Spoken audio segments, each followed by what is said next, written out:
இன்றைக்கு போதை ஒழிப்பை முன்னிட்டு ஒரு மாநாடு அதிமேதகு ஜனாதிபதி அவர்களினால் ஒரு கூட்டம் எங்களுடைய யாழ்ப்பாணத்தில் இன்றைக்கு இடம்பெறுகின்றது.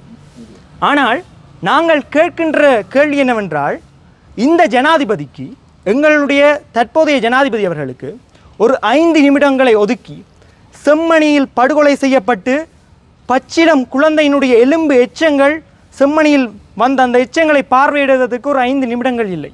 ஆனால் இன்றைக்கு போதை ஒழிப்பை முன்னிட்டதாகவும் முழு நாடும் ஒன்றாகவும் என்று கூறுகின்றார்கள். எப்படி இது ஒன்றாக முடியும் என்கின்ற ஒரு கேள்வி, என்கின்ற ஒரு வருத்தம் எங்களுடைய மத்தியில் அதிகமாகவே இருக்கின்றது. வேண்டும் ஒரு நாட்டில் இன்றைக்கு இந்த பலாலி ஜனாதிபதி அவர்கள் சுதந்திரமாக நடமாடுகின்ற வேளையிலேயே பயங்கரவாத தடை சட்டமும் இன்றைக்கு அமுல்படுத்தப்பட்டிருக்கின்றது என்றால் நீங்கள் கூறுங்கள். பாதுகாப்பாக இந்த வடகிழக்கு மாகாணம் உணரப்படுகின்றது என்றால் எதற்காக பயங்கரவாத தடை சட்டம்? ஜனநாயக ரீதியில் போராடுகின்ற, ஜனநாயக ரீதியில் குரல் எழுப்புகின்ற தமிழ் அமைப்புகள், சிவில் சமூக அமைப்புகள், தமிழ் இளைஞர்கள், இவர்கள் அனைவரையும் பாதிப்பதற்காகவா அந்த பயங்கரவாத தடை சட்டம் என்கின்ற ஒரு விடயத்தினை நாங்கள் இந்த இடத்தில் மிக தெளிவாக கேட்டுக்கொள்கின்றோம். வரலாற்றில் இன்றைய நாள் ஈழத்தமிழர்களுக்கு மிக முக்கியமான நாள். ஏனென்றால் எங்களுடைய தமிழ் தேசிய அரசியல் வரலாற்றில் எங்களுடைய நிலைப்பாட்டை மாணவர்களாக, தமிழ் மக்களாக சர்வதேசத்துக்கு எடுத்துரைத்த நாள் இன்று. 17/1/2001 அளவில் தமிழ் தேசியம், மரவழி தாயகம், சுயநிர்ணய உரிமை என்கின்ற 3 மிக முக்கிய கோட்பாடுகளுடன் தமிழ் மக்களினுடைய நெடுங்கால வேணவாக்களையும் அபிலாசைகளையும் கலை இலக்கிய வடிவங்களாக மக்களிடத்திலும் மற்றும் சர்வதேச இடத்திலும் கொண்டு போய் சேர்த்த நாள் இன்றைய நாள். அந்த வகையில் தமிழ் தேசியம் என்பது நாங்கள் ஏற்கனவே கூறியது போல மொழி, இனம், அரசியல், மக்கள் என்று 4 தூண்களினால் மிக பெரிதாக கட்டமைக்கப்பட்டது. அந்த தமிழ் தேசிய நிலைப்பாட்டை தொடர்ச்சியாக அடுத்த சந்ததிக்கு கடத்த வேண்டும் என்ற ரீதியிலும் மரவழியாக நாங்கள் வாழ்ந்து வந்த வடகிழக்கு தாயகத்தினை தமிழ் மக்கள் தங்களுடைய சுயநிர்ணய உரிமையுடன் கூடிய, மிக முக்கியமாக சுயநிர்ணய உரிமை என்பது எங்களை நாங்களே ஆளுகின்ற ஒரு அரசியல் ரீதியான ஒரு செயல். செல்ஃப் டிட்டர்மினேஷன் ரைட்ஸ், தமிழ் மக்கள் தங்களை தாங்களே ஆள்வதற்கான உரிமை, அந்த உரிமையுடன் கூடிய ஒரு நிகழ்வாகவே இந்த பொங்கு தமிழ் பிரகடனம் எங்களுடைய அண்ணன்மார்களால் முன்மொழியப்பட்டது. அதன் அடிப்படையில் அந்த பிரகடனத்தை பற்றி ஒரு சிறிய சிற்றுரை ஆற்றுமாறு நண்பன் சுடரோன் பல்கலைக்கழக இளம்பொருளாளர் அவர்களை, பல்கலைக்கழக மாணவருடைய இளம்பொருளாளர் அவர்களை அழைத்து நிற்கின்றோம். அனைவருக்கும் வணக்கம். இந்த பொங்கு தமிழ் பிரகடனத்தை பற்றி யாழ் பல்கலைக்கழக வளாகத்தில் இருந்து புதிதாய் உங்களுக்கு சொல்வதற்கு எதுவும் இல்லை. அந்த வகையில் அன்றைய காலகட்டத்தில் நாங்கள் இந்த மேற்கொண்டிருந்த இந்த பொங்கு தமிழ் பிரகடனத்தையும் இன்றைய காலத்தில் நாங்கள் வாழ்ந்து கொண்டிருந்த காலகட்டத்திலையும் நாங்கள் அதை ஒப்பிட்டு நோக்குதல் இந்த நேரத்தில் சரியாக இருக்கும் என்று நினைக்கின்றேன். 25 ஆண்டுகள் கடந்து விட்டன. 25 ஆண்டுகள் கடந்து விட்ட போதும் பல்கலைக்கழக மாணவர் ஒன்றியத்தினால், அதாவது பல்கலைக்கழக சமூகத்தினால் அன்றைய கெடுபிடிகளுக்கு மத்தியிலும் செய்யப்பட்ட ஒரு விடயத்தை இன்று தமிழ் மக்களாகவும் தமிழர்களின் பிரதிநிதிகளாகவும் இருக்கின்ற நபர்களுடன் இணைந்து பல்கலைக்கழக மாணவர்களோடு செய்யப்படுகின்ற இந்த போராட்டங்களும் முன்னெடுப்புகளும் குறியாகப்பட்டு இங்கே கேலிக்கு உட்படுத்தப்படுகின்ற நிலையிலே தான் இங்கே காணப்படுகின்றது. எந்த அளவுக்கு தமிழர்களின் பிரச்சனைகளையும் அபிலாஷைகளையும் வெளியிலே கொண்டு செல்ல வேண்டும், சர்வதேசத்துக்கு தெரியப்படுத்த வேண்டும் என்று வெளிக்கொணரப்பட்ட இந்த பொங்கு தமிழ் பிரகடனம் எந்த அளவுக்கு முக்கியமான ஒன்றாக திகழ்ந்ததோ அந்த அளவில் ஒரு முக்கியமான விடயத்தை செய்யக்கூடிய தரப்பில் இந்த நிமிடத்தில் நாங்கள் இல்லை என்பதே மிகவும் கவலைக்குரிய ஒரு விடயமாகும். இப்போது நாங்கள் இருக்கின்ற அரசியல் நிலையும் சமூக நிலையும் வெறுமனே கேலிக்கு உள்ளாகின்ற, அதாவது ட்ரெண்டிங்கை நோக்கி ஓடுகின்ற ஒரு அரசியல் பாதையிலேயே பயணித்து கொண்டிருக்கின்றோம். மாணவர்கள் மட்டுமில்ல, மக்களும், ஏன் பிரதிநிதிகள் கூட குதிரை பந்தயத்தில் ஜெயிப்பதற்காக ஓடும் குதிரைகளை விட மற்ற புறம் ஓடினால்தான் அனைவரும் பார்ப்பார்கள் என்று ஓடுகின்ற நிலையில் தான் இன்றைய அரசியல் கட்சிகள் நம்மிடையே இருக்கின்றன. ஆகவே மிகப்பெரிய ஒரு பலமாக இருக்கின்ற இந்த அரசு பலமாக இருக்க வேண்டிய இந்த தமிழ் தேசிய கட்சிகள் இன்று தன்னிலை மறந்து தங்களில் யார் பெரியவர் என்று அடிபடுகின்றதிலேயே எங்களுக்கு ஒற்றுமையை சிதைக்கின்ற ஒரு விடயமாக இன்றைய தமிழ் தேசிய அரசியல் நிலைமை காணப்படுகிறது. அந்த வகையில் இவ்வாறான பொங்கு தமிழ் பிரகடனத்தை சரியாக முன்னெடுத்து செய்யக்கூடிய நிலைமையில் இருந்த நாம் எமது சமூகம் இன்று எங்களது இளம் சமுதாயத்திற்கும் எங்களது தமிழ் சமுதாயத்திற்கும் தமிழ் மக்களுக்கான முன்னெடுப்புகளை சரியாக மேற்கொள்ளக்கூடிய ஒரு ஒருங்கிணைக்க இயலாத ஒரு நிலைமையில் நாங்கள் காணப்படுகின்றோம். உதாரணத்துக்கு பார்த்தோமானால் இன்று பொங்கு தமிழ் பிரகடனத்தின் 25வது நாள், அதாவது மிக முக்கியமான நாளின் நினைவு கூறும் நாளாக இருக்கின்ற போதும் எங்களால் எவ்வளவத்திற்கு வழியிலே விடயங்களை கொண்டு செல்லக்கூடிய ஒரு தினமாக நாங்கள் இதை கருதினாலும் இந்த இடத்தில் மக்களை நாங்கள் ஒன்று கூட முடியவில்லை. அவ்வாறான ஒரு நிலையிலேயே எங்களுடைய தமிழ் தேசிய அரசியலும் இளைஞர்களின் மனோநிலையும் காணப்படுகிறது. அந்த வகையில் இந்த கட்சி அரசியல் இருக்கட்டும், மக்கள் அரசியல் இருக்கட்டும், தமிழ் தேசிய அரசியலாக இருக்கட்டும், அனைத்துமே மக்கள் மற்றும் மக்களோடு ஒன்றிய அமைப்புகள் அனைத்துமே ஒன்றிணைந்து வரும்போது தான் பலம் பெற்று வரும். அந்த வகையில் இந்த பொங்கு தமிழ் பிரகடனம் போலே ஒரு சிறப்பான ஒரு விடயத்தை செய்வதற்குரிய தகுதியில் இப்போவும் நாங்கள் இருக்கின்றோம். ஆனால் அதுக்குரிய முன்னெடுப்புகளை செய்ய வேண்டிய சரியான ஒரு தலைமையோ சரியான ஒரு கட்சி அரசியலோ எங்கள் இடத்தில் காணப்படாது என்று மிகவும் ஒரு கவலைக்குரிய விடயமாகும். எனவே இந்த பொங்கு தமிழ் பிரகடனத்தை பற்றி உங்களுக்கு அனைவருக்கும் தெரிந்த ஒரு விடயமாக இருந்தாலும் எங்களால் ஏன் இப்போது நாங்கள் இப்படி ஒரு முக்கியமான விடயத்தை செய்ய வேண்டிய நிலையில் நாங்கள் இல்லை என்பதை எங்களுக்கு நாங்களே கேள்வி கேட்க வேண்டிய ஒரு நிலையில் இப்போது இருக்கிறோம் என்பதை விளங்கிக் கொண்டு எங்களை நாங்களே கேள்வி கேட்டு எங்களுக்கான சரியான நிர்ணய உரிமையை நாங்கள் பெற்றுக்கொள்ளக்கூடிய தகமையில் எங்களை வகுத்தெடுப்போம் என கூறி விடைபெறுகிறேன். நன்றி. தொடர்ச்சியாக இந்த தமிழினம் ஒரு தேசிய இனம். இந்த இனம் இலங்கைக்குள் உட்பட்ட ஒரு சிறுபான்மை இனமாக இல்லாமல் எங்களுக்கென்று ஒரு வரலாறு, எங்களுக்கென்று ஒரு கலாச்சாரம், எங்களுக்கென்று ஒரு சுயநிர்ணய உரிமை, எங்களுக்குரிய எங்கள் இன பாரம்பரியம் என்று சுய கௌரவத்துடன் வாழ வேண்டும் என்கின்ற நிலைப்பாட்டை எங்களுக்காக போராடியவர்களை நினைவு கூர்ந்து எங்களுடைய பல்கலைக்கழக அண்ணாமார் முன்னெடுத்த இந்த பொங்கு தமிழ் பிரகடனம்தான் எங்களுடைய இன்றைய அரசியல் நிலைப்பாடும் கூட. மிக முக்கியமாக தமிழ் மக்களால் ஏற்றுக்கொள்ளப்படக்கூடிய ஒரு சுயநிர்ணய உரிமையினை வலியுறுத்தக்கூடிய முற்றுமுழுதாக ஏற்றுக்கொள்ளக்கூடிய அரசியல் அமைப்பினையே நாங்கள் கோரி நிற்கின்றோம். இன்றைக்கு தமிழ் மக்களிடத்தில் காணாமலாக்கப்பட்டோரின் தாய்மார்கள் தெருவெங்கும் தங்களுடைய பிள்ளைகளுடைய புகைப்படங்களுடன் இன்று வரை காத்து கொண்டிருக்கின்றார்கள். அதற்கான நியாயமும் நீதியும் இன்றளவும் கிடைக்கப்பெறவில்லை. தேர்தலில் தாங்கள் வெற்றி பெற்றால் அரசியல் கைதிகளை முற்றுமுழுதாக விடுதலை செய்வோம் என்று சொல்லி வந்தவர்கள் இன்றளவும் அரசியல் கைதிகளை விடுதலை செய்ய வரவில்லை. மிக முக்கியமாக ஆனந்த சுதாகரன் அவர்களுடைய பிள்ளைகளை யோசித்து பாருங்கள்.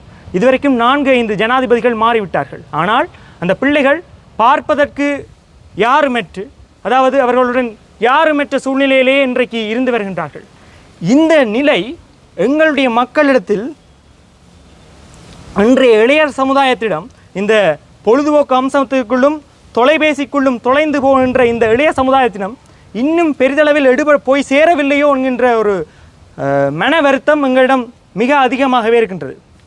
இன்றைக்கு போதை ஒழிப்பை முன்னிட்டு ஒரு மாநாடு அதிமேதகு ஜனாதிபதி அவர்களினால் ஒரு கூட்டம் எங்களுடைய யாழ்ப்பாணத்தில் இன்றைக்கு இடம்பெறுகின்றது. ஆனால் நாங்கள் கேட்கின்ற கேள்வி என்னவென்றால், இந்த ஜனாதிபதிக்கு, எங்களுடைய தற்போதைய ஜனாதிபதி அவர்களுக்கு ஒரு 5 நிமிடங்களை ஒதுக்கி செம்மணியில் படுகொலை செய்யப்பட்டு பச்சிலம் குழந்தையினுடைய எலும்பு எச்சங்கள் செம்மணியில் வந்த அந்த எச்சங்களை பார்வையிடுவதற்கு ஒரு 5 நிமிடங்கள் இல்லை. ஆனால் இன்றைக்கு போதை ஒழிப்பை முன்னிட்டதாகவும் முழு நாடும் ஒன்றாகவும் என்று கூறுகின்றார்கள். எப்படி இது ஒன்றாக முடியும் என்கின்ற ஒரு கேள்வி என்கின்ற ஒரு வருத்தம் எங்களுடைய மத்தியில் அதிகமாகவே இருக்கின்றது. இன்றைக்கு இந்த அரசாங்கத்தினுடைய தோழர்கள் அதிகளவாக சொல்லப்போனால் முழு நாடும் ஒன்றாக வேண்டும் என்கின்ற ஒரு மனநிலையிலேயே அனைவரையும் விழிக்கின்றார்கள். ஆனால் இங்கு தமிழ் மக்களுடைய அரசியல் தீர்வை பற்றியோ இல்லாவிட்டால் நீண்ட நெடுங்காலமாக இருக்கின்ற பிரச்சனைகளை பற்றியோ கதைப்பதற்கு இங்கு யாருமே தயாராக இல்லை. தொடர்ச்சியாக பௌத்த ஆக்கிரமிப்புகள் தொடர்ச்சியாக குறுந்துர்மலை வெடுக்குநாரி தையீட்டி என்று தொடர்ச்சியாக இடம்பெற்று கொண்டே தான் இருக்கின்றன. ஆமணங்குளத்தில் கூட இன்றைக்கு ஒரு விகாரையினுடைய கட்டுமானங்கள் எழுகின்றது என்றால் தமிழ் மக்களினுடைய எங்களுடைய பிரச்சனைகள், எங்களுடைய குடிப்பெரும்பான்மை அழிந்து வருகின்ற செய்தி எங்களுடைய இளைய சமுதாயத்தினுடைய கண்களில் இன்னும் அகப்படவில்லையா என்கின்ற ஒரு கேள்வியும், எந்த நிலையில் இந்த அரசாங்கத்தையும் தமிழ் மக்கள் ஏற்றுக்கொள்ள வேண்டும், இந்த அரசாங்கத்தை ஏற்றுக்கொள்ள வேண்டும் என்று இவர்கள் கூறுகின்றார்கள் என்று எங்களுக்கு தெரியவில்லை. அன்றைக்கு தையீட்டியில் நாங்கள் போராட சென்றிருந்த போது போராடுகின்ற மக்களை விட அளவுக்கு அதிகமான போலீசார்களையும் இராணுவத்தினையும் உங்களால் குவிக்க முடியுது என்றால் அதே போலீசாரையும் வைத்து அதே இராணுவத்தையும் வைத்து இந்த போதைப் பொருளை ஒழித்திருக்கலாம் தானே. போதைப் பொருளை ஒழிக்கும் விதமாக தமிழ் மக்களிடத்தில் நீங்கள் ஒரு மாநாட்டை முன்னெடுக்கின்றீர்கள் என்றால் போதைப் பொருளை யார் யாழ்ப்பாணத்துக்குள் வடகிழக்கு மாகாணத்துக்குள் உள்ளே அனுமதிப்பது? உங்களுடைய கைகளில் தானே அதிகாரம் இருக்கின்றது. நீங்களே போதைப் பொருளை ஒழிக்கலாம் தானே. எதற்காக அதுக்கு ஒரு மாநாடு? தமிழ் மக்கள் ஒரு விடயத்தை தெளிவாக புரிந்து கொள்ள வேண்டும். உங்களுக்கு நிறைய தமிழ் மக்களுக்கு இன்றைக்கு நாங்கள் மன நிம்மதியுடன் வாழ வேண்டும் என்கின்ற ஒரு தேவை இருக்கின்றது. மன நிம்மதியுடன் வாழ வேண்டும் என்று எல்லாரும் யோசிக்கின்றார்கள். அது உண்மைதான். ஆனால் நீங்கள் ஒரு விடயத்தை விளங்கிக்கொள்ளணும். உங்களுக்காண்டி போராடியவர்கள் எல்லாருமே எங்களுக்கு பிறகு வருகின்ற அடுத்த சந்ததி மன நிம்மதியுடன் இந்த தேசத்தில் வாழ வேண்டும் என்பதற்காண்டித்தான் போராடினார்கள். அவர்கள் அந்த உரிமைக்காண்டித்தான் போராடினார்கள். இது ஒரு அஞ்சலோட்டம். தொடர்ச்சியாக அவர்கள் கொடுத்த கோலினை நாங்கள் மாறி மாறி பற்றி பற்றி அடுத்தடுத்த தலைமுறைக்கு நாங்கள் கடத்தி கொண்டு எங்களுடைய உரிமைகளை வெல்வதற்காக தொடர்ச்சியாக ஓடிக்கொண்டிருக்க வேண்டிய தேவை இருக்கின்றது. இன்றைக்கு போராடுபவர்களும் போராட்டத்துக்கு செல்பவர்களும் படு துரதிர்ஷ்டவரமாக விமர்சிக்கப்படுகின்றார்கள். நாங்கள் இதில் கேட்டுக்கொள்ள வேண்டிய விஷயம் என்னவென்றால், போராடுபவர்கள் யாருக்காக போராடுகின்றார்கள்? இந்த மக்களுக்காகத்தானே. அவர்கள் இந்த மக்களினுடைய பிரச்சனைகளையும் மக்களை மையப்படுத்தித்தான் போராட்டத்தை செய்கின்றோம். ஒரு போராட்டத்துக்கு சென்றால் தமிழ் தேசியம் இன்றைக்கு பேசினால் அவன் இந்த அரசியல் கட்சி இந்த புலம்பெயர் அமைப்புக்கு பின்னால் நிற்கிறான் இன்றைக்கெல்லாம் கேள்வி எழுப்புகின்றார்கள், சொல்கின்றார்கள். தமிழ் தேசியம் என்றது தமிழ் உணர்வினால் இந்த பல்கலைக்கழக மாணவர்கள் போராட்டத்துக்கு செல்கின்றார்கள் மற்றும் தமிழ் தேசியம் கதைக்கின்றார்கள். அதை முதல்ல நீங்கள் விளங்கிக் கொள்ளணும். தமிழ் மக்களை தான் நாங்கள் கேட்குறோம். மக்களுக்கு ஒரு பிரச்சனை என்றால் நாங்கள் அன்றைக்கு எப்போவுமே நாங்கள் சரியாக மக்களுக்கு அனுப்போம். மக்கள் தான் மாணவர்கள், மாணவர்கள் தான் மக்கள். பொங்கு தமிழ் பிரகடனத்தில் கூட இதே போன்ற ஒரு வாசகத்தினை நீங்கள் கேட்டிருப்பீர்கள். அதைத்தான் நாங்கள் திரும்பவும் சொல்கிறோம். மக்களுக்காகத்தான் நாங்கள் போய் நிற்போம். எந்த ஒரு அரசியல் கட்சிக்காகவும் நாங்கள் எந்த ஒரு போராட்டத்துக்கும் சென்றதில்லை. அதனை முதல்ல தமிழ் மக்கள் விளங்கிக் கொள்ளணும். நாங்கள் உங்களுக்கான பிரச்சனையில் அரசியல் தீர்வு மட்டும் இல்லாமல் தமிழ் மக்களுடைய தற்சார்பு பொருளாதார ரீதியிலும் அறிவு சார்ந்த கட்டமைப்பு ரீதியிலும் நாங்கள் இன்னும் மிக அதிகமாக சிந்திக்க வேண்டிய தேவை இருக்கின்றது. மிக முக்கியமாக தமிழ் மக்களுடைய அறிவு கருவூலத்தின் நிலைத்திருப்பிற்காக தமிழ் மக்களினால் இணைந்து உலகத் தமிழர்கள் அனைவருக்கும் சேர்ந்து ஒரு பல்கலைக்கழகத்தை வேர்ச்சுவல் பல்கலைக்கழகத்தை உருவாக்க வேண்டிய தேவை எங்களுக்கு இருக்கின்றது. இன்றைக்கு 25 ஆண்டுகள் இந்த பொங்கு தமிழ் பிரகடனம் நடைபெற்று நாங்கள் இந்த நாளில் ஒரு மிக முக்கியமான ஒரு விடயத்தினை நாங்கள் குறிப்பிடுகின்றோம். தமிழ் மாணவர்கள் இன்றைக்கு மிக திறமையுடைய மாணவர்கள் இங்கே நிறைய பேர், எக்கச்சக்கம் பேர் இருக்கின்றார்கள் இந்த பல்கலைக்கழகத்தில். ஆனால் அவர்களுக்கு தேர்ந்தெடுத்த துறைகளினாலோ இல்லாவிட்டால் வர்த்தக ரீதியிலோ அவர்கள் சாதிப்பதற்கான சந்தர்ப்பங்கள் மிக குறைவாக இருக்கின்றது. அதற்காகத்தான் நாங்கள் ஒரு சிந்தனை ஒன்றை முன்மொழிகின்றோம். சிந்தனைகள் பொருட்களாக பரிணமிக்கும். இது ஒரு அண்மையில் ஒரு காணொளி ஒன்றில் நான் மிக தெளிவாக பார்த்தேன்.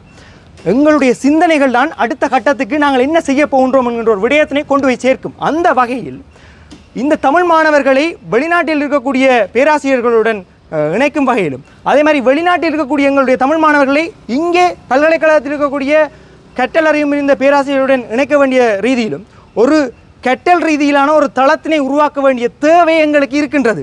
இன்றைய மட்டினில் சிந்தனை கழகம் என்கின்ற ரீதியினில் ஒரு தமிழ் வேர்ச்சுவல் யூனிவர்சிட்டி ஒன்றினை நாங்கள் உருவாக்குவதற்கான தேவை அத்தனை தமிழ் மக்களிடத்திலும் இருக்கின்றது. இது தொடர்பாக சிந்திக்க வெளியிடுங்கள், சிந்திக்க வழிக்கிடுங்கள். சிந்திக்கும் போதுதான் அந்த சிந்தனைகள் தான் நாளை பொருட்களாக பரிணமிக்கும். அது தொடர்பான நிலைப்பாட்டினை நாங்கள் இன்றைய 25ஆம் ஆண்டினில் நாங்கள் தெரிவித்துக் கொள்வதுடன் மிக தெளிவாக சொல்கின்றோம். தமிழ் மக்களினுடைய பிரச்சனைகள் தீர்க்கப்பட வேண்டும். ஒரு நாட்டில் இன்றைக்கு இந்த பலாலி ஜனாதிபதி அவர்கள் சுதந்திரமாக நடமாடுகின்ற வேளையிலேயே பயங்கரவாத தடை சட்டமும் இன்றைக்கு அமுல்படுத்தப்பட்டிருக்கின்றது என்றால் நீங்கள் கூறுங்கள்.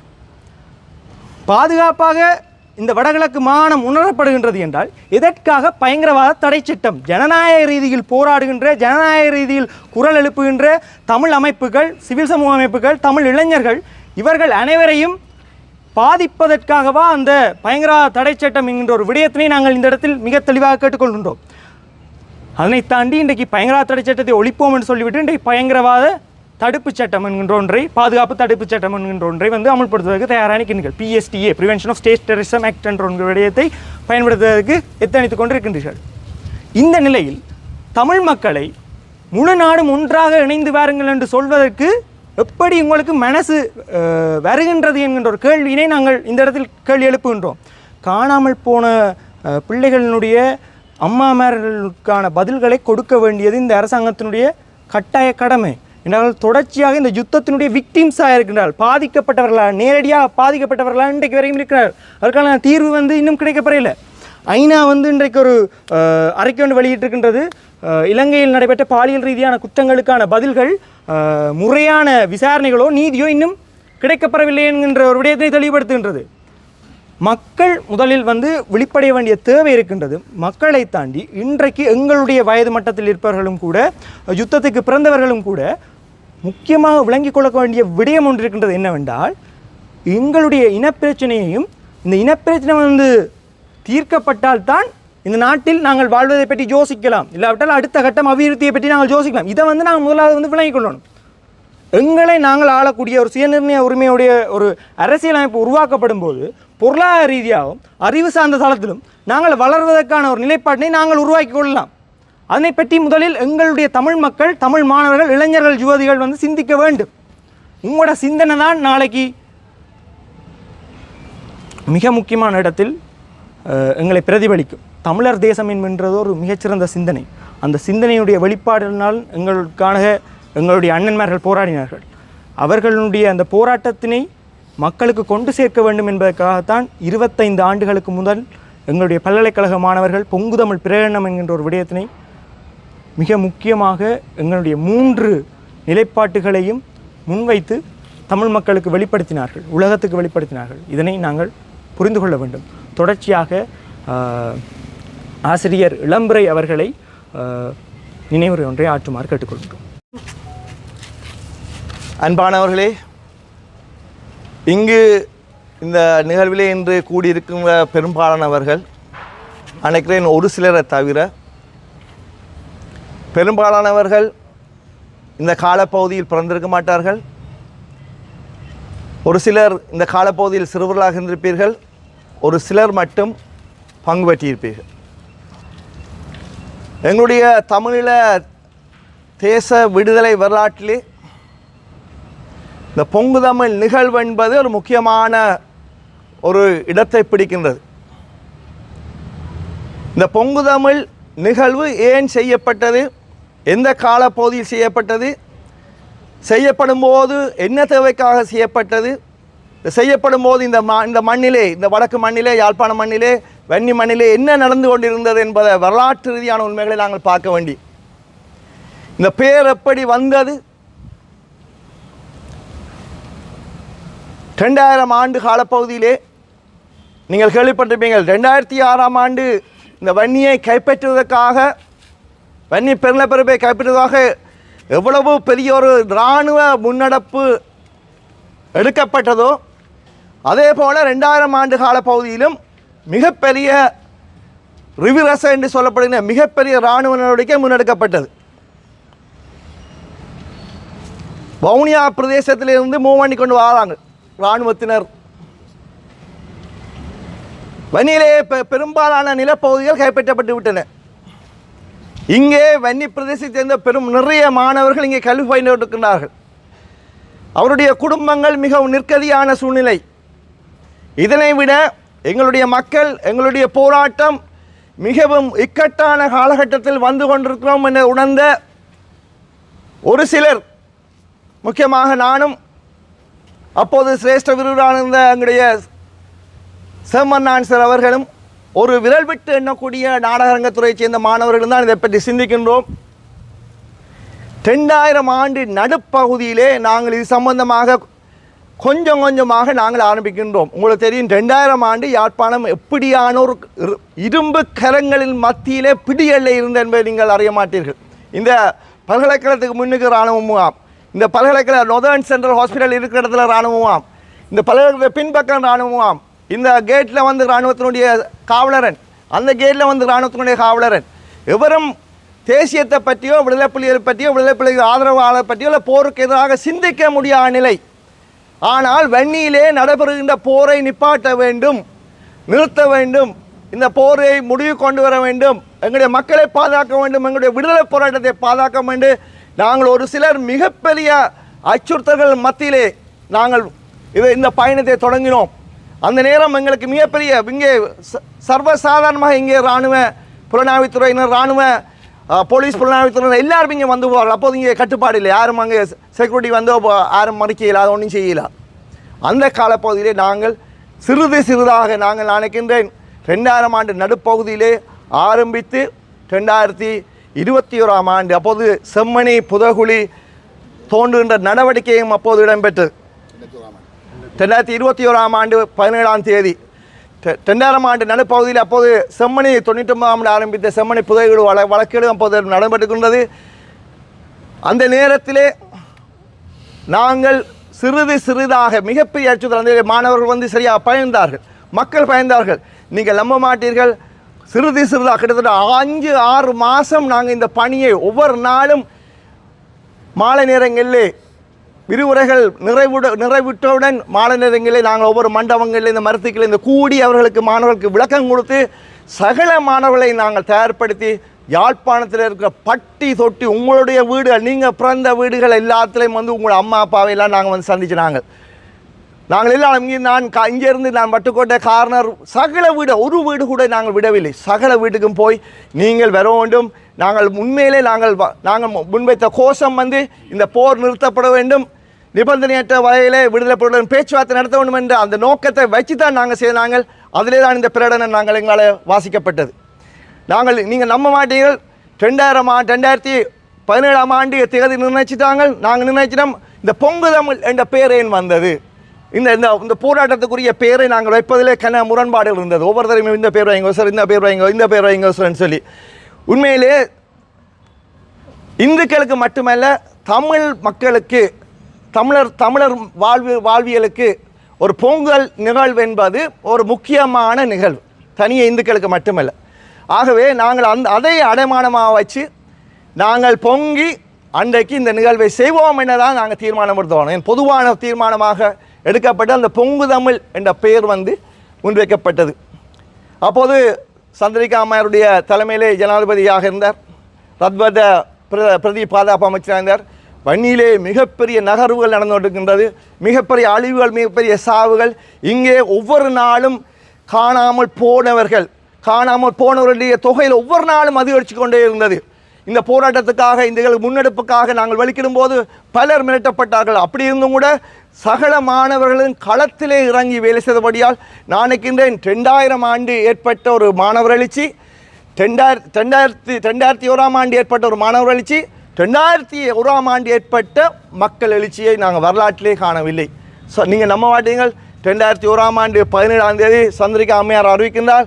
எந்த வகையிலும் நீங்கள் இதனை குழப்பம் உட்பட இந்த சுற்றாடலே 10,000க்கு மேற்பட்ட இராணுவம் அணிவகுத்து நிற்கின்றார்கள். அவர்கள் சொல்கிறார்கள், பல்கலைக்கழக மாணவர் அடையாள அட்டை உள்ள எவரும் இதிலே பங்கு பெற்ற முடியும், பொதுமக்களை நாங்கள் அனுமதிக்க மாட்டோம் என்று சொல்லி இந்த மைதானத்தில், இதுதான் அப்போது எங்களுடைய மைதானம், இந்த மைதானத்தில் இது அப்போது இந்த மரங்கள் இல்லை, இந்த மைதானத்திலே இதுக்கு மேலே தான் பொதுச்சுடர் ஏற்றப்பட்டது. உண்மையிலே மிகப்பெரிய அச்சுறுத்தலான காலப்பகுதி. இப்போ இருக்கிற காலம் மாதிரி இல்லை. அதன் பின்னர் இதிலே முக்கியமானவர்களாக இருந்தவர்கள் நாங்கள் விசாரிக்கப்பட்டோம். யாழ் மாவட்ட இராணுவ தளபதியால் கூப்பிட்டு நாங்கள் அதுக்குரிய காரணங்களை தெளிவாகணும். ஏதோ ஒரு வகையில் அந்த காலத்தில் இது சம்பந்தத்தில் ஈடுபட்டவர்களே ஒரு சாஃப்ட் கேண்ட்லிங், ஒரு இறுக்கமான கையாளு நடவடிக்கை இடாதபடியாக நாங்கள் தப்பி பிழைத்தோம். உண்மையிலே மிகப்பெரிய ஒரு மக்கள், நான் நினைக்கின்றேன் இந்த 10,000 இராணுவம் சூழல் நிற்கும் போது கிட்டத்தட்ட 50,000க்கு மேற்பட்ட மக்கள். நான் இங்கே வந்திருக்கிறார் எங்களுடைய தொழிற்சங்கத்தினுடைய முன்னாள் செயலாளர் சிவரூபன் தலைவர் அவர் வந்திருக்கின்றார். அவரோட மாணவர், இந்து கல்லூரி மாணவர் எல்லாரும் வந்து இந்த பராளி ரோட்டால் வீட்டுக்களால் பாஞ்சு வந்தவங்க அப்படின்னு பொதுமக்கள் இங்கே வந்துட்டாங்க. ஆனால் உள்ளுக்கு என்கிட்ட நாங்கள் விடையில் மிகப்பெரிய எழுச்சி, நான் நினைக்கிறேன் அப்படி ஒரு எழுச்சி எங்களோட வரலாற்றிலே நடந்திருக்கும் என்று சொன்னால், அப்படி ஒரு மாணவர் எழுச்சி, அப்படி ஒரு மக்கள் எழுச்சி இந்த மண்ணிலே மீண்டும் நடக்கும் என்று சொன்னால் இலகுவாக நாங்கள் எங்களுடைய போராட்டத்தை வெல்லக்கூடியதாக இருக்கின்றது. உண்மையிலே அந்த நேரத்திலே மிகப்பெரிய அச்சுறுத்தல் மத்தியிலே நாங்கள் இதை செய்தோம். இந்த பிரகடனங்களை வாசித்தோம்.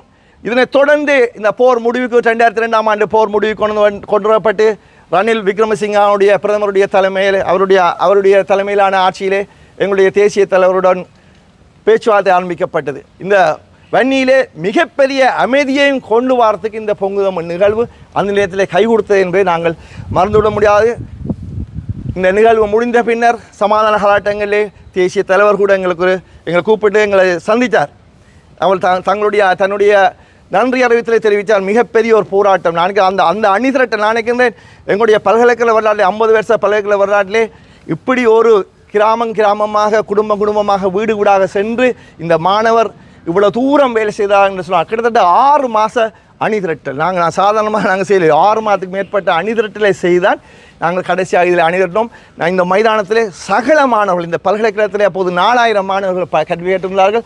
தனியே தமிழ் மாணவர்களாம் கல்வியேற்று வந்தார்கள். அந்த காலகட்டத்திலே 4000 மாணவர்கள் இந்த மைதானத்திலே 4000க்கு மேற்பட்ட கிட்டத்தட்ட 6000 மாணவர்கள் அந்த எங்கட காலங்களில் 4000 மாணவர்கள் 6000 மாணவர்கள் இந்த மைதானத்தில் ஒன்று கூடினார்கள். இதை விட சுற்றவர 50000க்கு மேற்பட்ட மக்கள் மிகப்பெரிய இராணுவ அச்சுறுத்தல்களையும் பொருட்படுத்தாமல் அதுக்கு கூட பயப்படாமல் இந்த பல்கலைக்கழக மாணவர்கள் தங்களுக்கு துணையாக இருக்கிறான்னு சொல்லி நான் நினைக்கின்றேன். ஒரு யாழ்ப்பாணத்திலே மிகப்பெரிய ஒரு மாற்றத்தை நான் நினைக்கிறேன். இராணுவத்துக்கு எதிராக நாங்களால் செயற்பட முடியும் என்ற மிகப்பெரிய மாற்றத்தை கொண்டு வந்த ஒரு நிகழ்வு இந்த பொங்குதம் நிகழ்வாக இருக்கும். நாங்கள் செம்மணி கேஸ் தொடர்ந்து செம்மணி கேஸிலே இராணுவத்தினர் கையாளப்பட்ட விதம் அதிலே உங்களுக்கு ஒரு துணி வந்தது. நாங்கள் இராணுவத்துக்கு எதிராக செயற்பட முடியும் என்று சொல்லி இல்லாட்டி நீங்கள் பார்க்கலாம். இங்கே இந்த பலால் ரோட்டில் போகிறோன்னு சொன்னால் சாதாரணமாக ஒரு நீதவான் கூட இறங்கி தான் போவேன். இறங்கி இந்த எங்களுடைய பலால் ரோட் மெயின் என்ட்ரன்ஸில் மெயினாக அங்கே இந்த பெட்ரோல் சைடு முன்னுக்கு இராணுவ காவலரன் எல்லாம் செக் பண்ணி 15 தான் போகலாம் டவுனுக்கு போகிறோன்னு சொன்னால் நீங்கள் நம்ப மாட்டீங்க. இதை சுற்றி எத்தின காவலரன் பல்கலைக்கழக விஞ்ஞான பீட பின்னுக்கு பிரதான நுழைவாயில்கள் இந்த பின் கேட் உங்களுக்கு தெரியாது. இந்த பின் கேட் கிட்டத்தட்ட போர் முடிஞ்சு கூட 5 வருடங்களுக்கு மேலே இந்த கேட் பூட்டியிருந்தது. நம்ப மாட்டீங்க. இந்த கேட் கிட்டத்தட்ட 15-20 வருஷத்துக்கு மேலே அந்த பின் கேட்டால் நாங்கள் போய் வரையிலாது. அவ்வளவு தூரம் இராணுவ புலனாளருடைய முழு கண்ணும் இந்த பல்கலைக்கழகத்தில் இருந்தது. என்று சொன்னால் பல்கலைக்கழகத்தில் ஒரு ஆக்களுடைய நடமாட்டங்கள் இருந்த காரணமாக பல்கலைக்கழகத்திலிருந்தே மிகப்பெரிய எதிர்ப்புகள் வருமன அவர்கள் எதிர்பார்த்த அத்தனையும் இந்த பல்கலைக்கழகத்திலே வந்தது தான். அந்த வகையிலே உண்மையிலே அந்த நேரத்தில் பங்களிப்பு செய்த அனைவருக்கும் இந்த நன்றியை கூறிக்கொண்டு நாங்கள் வரலாறுகளை மறந்தோம் என்று சொல்ல நல்ல ஒரு வசனம் ஒன்று ஃபேஸ்புக்கில் பார்த்தேன். நாங்கள் வரலாறுகளை மற்றவர்களுக்கு கொண்டு செல்ல வேண்டும். நாங்கள் வரலாறுகளை மறந்தோம் என்று சொன்னால் நாங்கள் எதிர்கால சந்ததிக்கு திறந்த வெளி சிறைச்சாலைகளைத்தான் நாங்கள் உருவாக்கி கொடுக்கின்றோம் என்ற ஒரு வசனம் உண்மையிலே விடிய காலத்தில் நாங்கள் பார்த்த அந்த ஃபேஸ்புக் முகப்புத்த வசனம் அந்த மொழி உண்மையில் எனக்கு ஒரு மிகுந்த ஒரு உற்சாகத்தை ஏற்படுத்தியது. நாங்கள் எதிர்காலத்தில் நாங்கள் எல்லாத்துலேயும் நான் நெடுகன்னு சொல்கிறோம். நாங்கள் எல்லாத்துலேயும் நாங்கள் தோக்கலாம். எல்லாத்தையும் நாங்கள் எங்களுடைய கொண்ட கொள்கையிலே நாங்கள் போராட்டத்திலே எங்களுடைய போராட்ட வழியிலே போராட்ட பாதையிலே தோற்றிருக்கலாம். நாங்கள் கொண்ட கொள்கை இன்னும் தோற்கடிக்கப்படவில்லை. எங்களுடைய மனதிலே 1000 ஆண்டுகளுக்கு இதை கொண்டு போக வேண்டிய கடப்பாடு, அடுத்தடுத்த சந்ததிகளுக்கு நாங்கள் இதை கொண்டு போக வேண்டிய கடப்பாடு. உங்களுக்கு தெரியும், யூத இனம் தங்களுடைய தேசத்தை மீட்பதற்கான அந்த கொள்கை கோட்பாடுகளை 2000 வருடங்களுக்கு அவர்கள் தங்களுடைய சந்ததிக்கு கடத்தினார்கள். நேற்று பாருங்கள், நாங்கள் மிக இவ்வளவு விரைவாக நாங்கள் மறந்துடுவோமோ என்று எங்களுக்கு பயம் வைக்கின்றது. நீங்கள் ஒன்றும் யோசிக்க வேண்டாம். எங்களுடைய மக்கள் எப்போதும் தெளிவாக இருக்கின்றார்கள். சின்ன இப்போ நிகழ்வுகளுக்கு எல்லாம் எங்களுடைய மக்களோடு போய் கையாடுறாங்களா, அதை ஒன்றும் யோசிக்க வேண்டாம். எத்தனையோ லட்சக்கணக்கான மக்கள் இன்றைக்கும் தங்களுடைய மனதிலே விடுதலை உணர்வுகளை விடுதலை தீயை சுமந்து கொண்டு தான் செல்கின்றார்கள். ஒரு 5000-10,000 பேர் அவங்களுக்கு பின்னால் நாங்கள் திரிகிறதை பற்றி நாங்கள் யாரையும் ஆத்திரப்பட வேண்டிய தேவை எங்களுக்கு இல்லை. அவர்கள் தெரியட்டும். அவர்கள் சில வரலாறுகளை தெரியாதவர்கள். அவர்களுக்கு சரியான முறையிலே நாங்கள் வரலாறுகளை கொண்டு செல்ல வேண்டும். நாங்கள் பல்கலைக்கழக மாணவருடன் நான் அடிக்கடி சொல்வதுண்டு வினயமாக, இந்த எங்களுடைய போராட்ட வரலாறுகளை அடுத்தடுத்த சந்ததிக்கு இந்த பல்கலைக்கழகம் எத்தனையோ நூற்றுக்கணக்கான எத்தனையோ 1000 வருஷங்களுக்கு இருக்க போகிறது. இலகுவாக வரலாறுகளை கடத்தக்கூடிய வழி இந்த பல்கலைக்கழகத்தில் மட்டும்தான் இருக்குது. நீங்கள் போக வேண்டாம், வெளியில் போய் கடத்த மக்களை சந்தித்து நீங்கள் சொல்ல வேண்டிய தேவையில்லை. உங்களுக்கு ஒவ்வொரு முறையும் புதிதாக வருவர்களுக்கு இந்த வரலாறுகளை நீங்கள் போட்டீர்கள் சொன்னால் அந்த வரலாறு என்றும் சாகாது என கூறி நிறைவு செய்கின்றேன். நன்றி.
பொங்குதமிழ் பிரகடனத்தின் 25வது ஆண்டு நிகழ்வு இன்றைய தினம் யாழ்ப்பாண பல்கலைக்கழகத்தில் பல்கலைக்கழக மாணவர் ஒன்றியத்தினால் உணர்வெழுச்சியாக அனுஷ்டிக்கப்பட்டது.